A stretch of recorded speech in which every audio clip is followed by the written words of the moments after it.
Keuntungan Saudi Aramco hampir sama dengan APBN Indonesia, sekitar 1.600 triliun rupiah atau sekitar 120 billion dolar per tahunnya. Keuntungan Apple Incorporated sepertiga APBN Indonesia, yaitu sekitar 750 triliun rupiah atau sekitar 50 billion dolar. Sales atau penjualan per tahun Aramco 360 billion dolar atau 5.100 triliun rupiah. BUMN Indonesia itu asetnya katanya 5.000 triliun rupiah, yang biasa kalau pebisnis punya prinsip dagang harusnya omsetnya 1:1 dengan asetnya. Ini kalau perusahaan swasta loh yang kita bandingkan, dan yang kelola oleh profesional yang tidak bercampur dengan tim ses pilpres untuk dapat hadiah jadi anggota komisaris, juga balas jasa pendukung tim hore pejabat berkuasa menduduki jabatan untuk hadiah. Nggak ada yang begituan.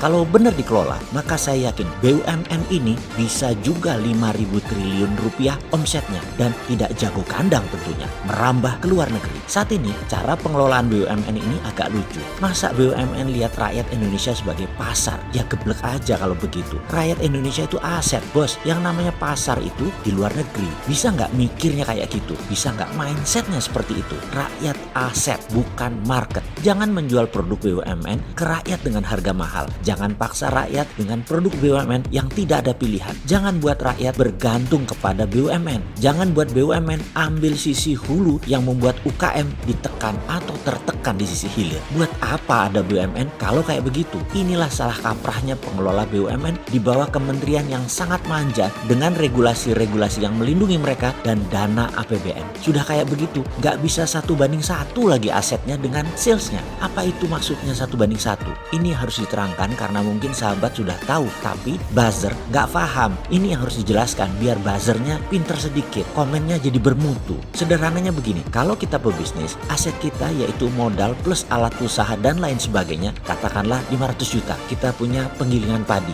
setiap hari menerima jasa giling, dan dalam 1 tahun omset kita 500 juta. Profit kita bersih 20% atau sekitar 100 juta rupiah. Itu adalah nilai wajar biasa, dan itu bisnis seperti biasa. Kalau bisnis bagus, itu sewaktu pengelolaan harus masuk rumus 1, 2, 3. Masuk 1, katakanlah 1 miliar, tahun kedua harus jadi 3 miliar. Yang naik 3 kali lipat itu biasanya 1 asetnya, 2 penjualannya, atau profitnya. Yang terbaik adalah omsetnya 3 kali naik dari asetnya, modal dalam hal ini. Itulah bisnis bagus yang masuk dalam rumus 1, 2, 3. Kalau masuk 1 dalam setahun omsetnya 1, itu wayai. Ya harusnya dapat, itu standar. Jadi kalau BUMN asetnya 5.000 triliun, omsetnya juga harus 5.000 triliun. Dan kalau untungnya 20%, ada 1.000 triliun untung BUMN, dan ini akan menolong APBN. Sekarang berapa setoran APBN dari BUMN? Wis repot Iki kalau ditanya begini. Wis ruwet sudah, gemeter yang ditanya begini para pejabatnya. Kalau punya hati sih, wis kelihatan sudah asli nih. Jadi bagaimana ke depan ini BUMN? Mana nih sudah setahun jabat, sudah berapa banyak setoran APBN